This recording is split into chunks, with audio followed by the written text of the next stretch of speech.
My wife Maeve has this weird thing she's into. She loves role-playing as different characters. In her little scripts, I'm always the husband who gets dumped by some cold-hearted wife. One day she's playing a hotshot CEO who falls for her assistant. The next day she's a professor crushing on her student. Every single time, she makes me sign divorce papers. Then the next morning, she laughs and rips them up. Babe, it's just a game. But when my dad gets into a car crash and needs 200 grand for emergency surgery, Maeve decides to play the role of a broke woman. I'm totally broke, Neil. I don't have any money for your dad's surgery. All I can do is watch my dad take his last breath in that hospital bed. At his funeral, Maeve shows up with some young, good-looking college kid hanging on her arm. Honey, I've fallen for my student. Let's get divorced. She pulls out a document and hands it to me. This time, I'm not waiting around for her to rip it up. She shoved a fresh set of divorce papers in my face, already signed with her name. Same old game. And she was starting it again at my dad's funeral, right after I'd lost my only family. I looked at her.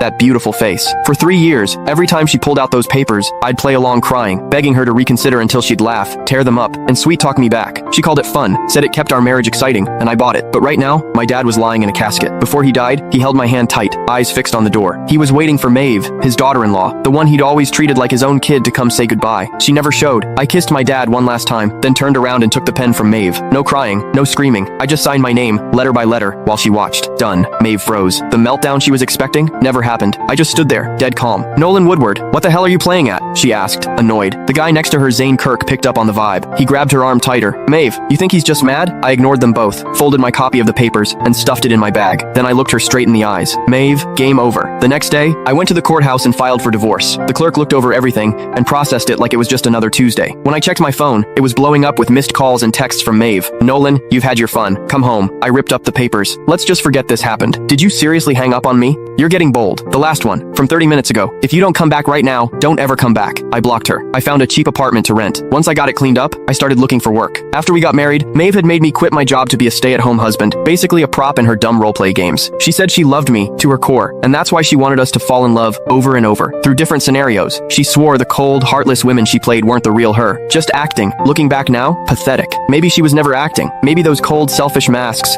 were who she really was all along. When the court summons reached her, she called while I was in the middle of a job interview. Nolan, are you insane? You actually took this to court. I stepped into the hallway. We signed the papers, Maeve. This just speeds things up. Speeds things up? I'm telling you, you're not getting this divorce. Maeve, I cut in. My dad is dead. Silence. Then her voice went ice cold. I know, but that was his fate. You can't blame me for it. Games are games. Real life is real life. Can you not tell the difference? You're the one who can't tell the difference. I snapped and hung up. I went back to the interview. It was a basic admin job at a small company. The pay wasn't great, but it was enough to get by. I nailed the interview. Starting Monday. That night, I came home to find 2 people waiting outside my door. Maeve and Zane. Maeve looked furious. Zane stood back with this smug look, like